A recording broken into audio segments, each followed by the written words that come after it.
Vlastně já si nedělám přímo klipy, ale já to vnímám jakoby, že vlastně si dělám vlastní volnou animaci, kterou dává vlastně potom ten výsledný tvar, ta hudba, kterou si konkrétně potom vyberu.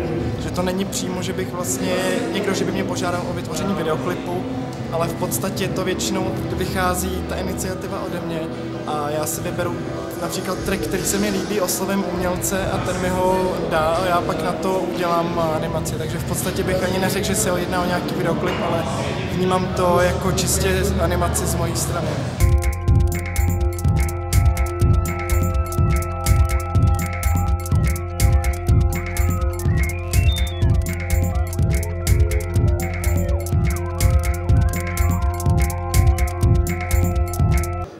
Já sleduju spíš tu zahraniční klipovou scénu, tady ty věci moc neznám. Vlastně, no. Znám pár videí od Zajíčka, který se mi třeba líbí, ale jinak moc opravdu ty věci neznám. V poslední době pracuji třeba s vektorovou animací anebo pracuji v počítači. Takže na začátku to bylo tak, že jsem začínal vlastně s klasickou kresbou a většina těch nápadů vznikala, nebo jsem ji nacházel v nějakém jakoby skicování, v nějaký kresbě. A teď se to trošku změnilo, že spíš teď mě napadají třeba jako nějaký nápady, nebo v podstatě nějaký koncepty, který potom skládám jakoby dohromady. Že už to není jako dřív, kdy jsem vlastně ty nápady hledal v tom skicování, ale teď spíš přichází jakoby intelektuálně.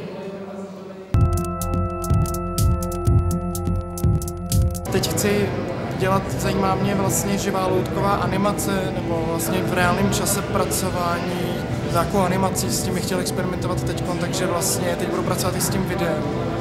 Jo. Chci se vlastně odpoutat na chvíli od té počítačové animace a zkusit si trošku něco jiného. Ty loutkové animace jsou teprve ve fázi vývoje, ale na minulém festivalu Ňu jsme dohromady s kolektivem Animate dělali projekci pro Tochiko Noriko. Ale ten projekt je pořád ještě byl v plenkách a nebyl jsem s tím spokojený, protože vlastně v podstatě to bylo jenom jakýsi posouvání loutek, bez jakékoliv vlastně reálné postprodukce v reálném čase a tak, což bych chtěl napravit. To je problém trošku komplikovanější.